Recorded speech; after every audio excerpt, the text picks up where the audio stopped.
obviously you were impressed with the win on Saturday. What was the number one thing that stands out to you in terms of what we did right? I thought our football first half especially was very good. I thought at times we played some excellent stuff. I thought we were lucky to only come in leading by one first half. So I thought there was definitely passages of our play that were really, really good. But there's some stuff that wasn't? Is that what you're leaving on the table? Yeah, I mean, I think our composure, last 15-20 minutes, I think we could have had a little bit more composure. I think understanding how to get out of certain areas, I think we could have done a little bit better. So there was some aspects we just gone through there the last few hours with some of the guys. I think there's definitely some aspects that we can be sharper at. But again, for me, the most pleasing thing is that I've got a group of players that are desperate for growth and want to actually learn and listen and try to get better. So no, we can be pleased with that. James, you're always kind of a stickler for the little things, the details. You could probably win 5-0 and still find some things that you guys could still get better at. Yeah. How much do you think that drives your players to know that maybe they'll never be able to satisfy you? Yeah, I mean, I think it's not necessarily that they'll never be able to satisfy me. I think it's that continued growth. I think you'll have an experience. If you're intelligent, you'll try and learn from that experience. I think that's the biggest thing for us. It's both positive and negative experiences. You should be able to sit down, you should be able to analyse, and you should be able to learn something from it. Every game we play, we're able to learn something from it, be it positive or negative. And I think that's the mindset. That's the strive for growth is really important here, both for me as an individual, for our coaching staff, and for the players. And that's something that we all buy into, and we all hold each other accountable to. Is a part of that is because it's so early on in the season, and generally a team's ceiling is, early on in the season, you're never going to reach that ceiling. So you see the growth that's possible. I think not even that. I think even longer term, I think you're always trying to educate. You're always trying to make better because we enjoy working with our players. We want them to be here. So I think whether it's the start of the season or middle of the season or end of the season, we're always trying to plant seeds for the future and make sure that people have an understanding of expectations and teaching. I think our job more so as a coach is to be able to teach as well and to make sure people have a good understanding of what we're trying to actually get across to them. People see that you guys are undefeated at 3-0, but how far are you guys from that ceiling, do you think, from reaching the true potential of how you can play? Oh, there's loads of things that we can work on. I mean, literally, we've just spent the last 4.5 hours going through things with the guys as regards, that was good. This is something we can be a little bit sharper with. So I think for us, the 3-0, I've no interest in it. I'm dialed into Richmond and making sure that our guys are zoned in on what we need to do against Richmond. I think as regards our guys, the most pleasing aspect for me is that when I sit with one of our players, there's a desperation for them to get better. They don't sit and think, I've played like Pele today. They sit and they go, okay, well, what can I get better at? They want to actually get growth. They want to look and they want to get some areas of the game that they can get some coaching on, and that's really, really great that we have players like that. I think if you have players that come in satisfied with performances that maybe you're not as a coach, I think that's probably where you get a problem. Do you search for that in the process of when you're trying to fill out the roster and get all the players? Do you search for that? Is it not just about Millie, is it about character too?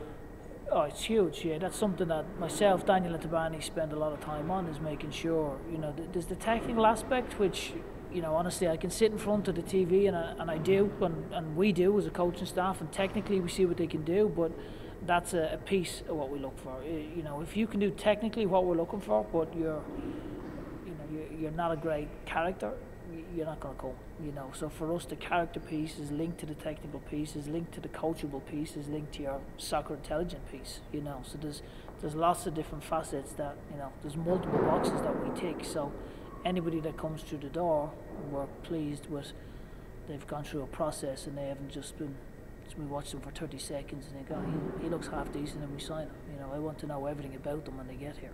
If I'm going to spend as much time as I do, and us as a coaching staff, if we want to pour into our guys as much as we do, we want to pour into people that are going to appreciate it, they're going to be grateful, but that they're going to actually grow as an individual. It's pointless me spending loads of time with an individual who I can't influence. If I can't influence that individual, then I'm barking up the wrong tree.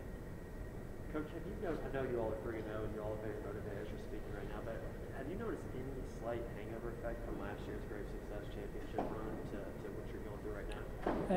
Not yet. I hope that doesn't happen. I think for us, we try to always be forward facing. You know, I don't look at last year. We don't even speak about last year. We're always looking to the next game. So the talk today has been about sort of analysing and going over the individual clips of players from Saturday's game, and then obviously looking to Richmond, and then prioritising what we need to do against Richmond and making sure everybody's okay. We've got some guys that have niggles, aches and pains, and that's partly due with, you know, we've had to be off the training ground because of the flood, so we've managed that, and we just need to manage that again probably this week, and hopefully then the sun comes back out to Louisville and sticks around for the summer. When do you get to get back on hard? Have you been on the field? Thursday was our first day on our training ground as regards since the flood. We came back from Florida. We had, I think, 2 days at the training ground, and then it was gone. We've been off. So we've been over in Worley. We've been at Collegiate for a little bit, and I want to thank both Collegiate and Worley because they've been a massive help to us. They've really helped us.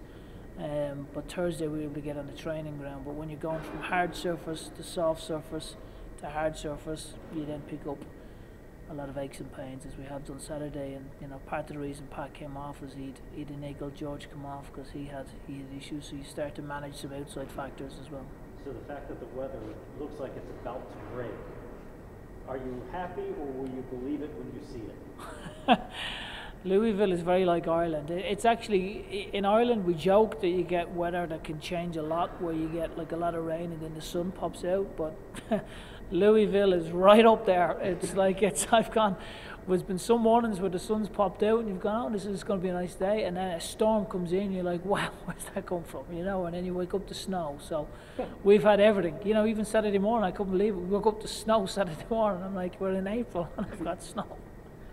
So I'm hopeful that all that will be past us and we can get some nice weather. What about returning to home this Saturday and facing Richmond? Just what do you see out of them? Yeah, no, look, Lee is someone I've got tremendous respect for. He's done a phenomenal job at Richmond. Very, very good coach. So it'll be nice to see Lee. It'll be nice to see Connor. Obviously, Connor played for us as well. So and it's great to play in front of our supporters. I think that's the biggest thing. To get home and to play in front of our supporters is something we always look forward to and excited about. 4 different goal scorers so far this year. What does that say about the testament to your attacking output, that you've been able to rely on so many different options? That's good. I mean, it's pleasing. You know, it'd be more pleasing if we scored 14 and not 4. So it's great that we've got guys that can score goals, but we know our guys are capable of scoring goals. And then finally, Richmond coming in off the back of mixed results, dropped their first 2, but have picked up 4 points in their last 2 matches. Have you been keeping a keen eye on them? Yeah, again, at the start of the week, I mean, Daniel's already started to watch them today. We'll get a clear picture, and at the end of the week, we'll have a much better idea. We'll watch them multiple times. So at that point, I think that's for us how our process sort of works. But again, they'll be very organised. You know, they've got very good players. Lee's been very shrewd with how he's gone about things. Really good coach, very intelligent. So again, someone I've enormous respect for. And then finally, any early team news from the week in terms of injuries, recovery, selection issues? Yeah, there's a chance I might actually get a game next week, the way the lads have finished up today. So we've got a lot that have got aches and pains, and we just need to manage that as best we can. Pat came off obviously with a groin, George had his hamstring, Luke picked up a knock really Friday, so he didn't even change. So we've got multiple guys that we need to wrap up on cotton wool and try and look after this week. Good. Yeah.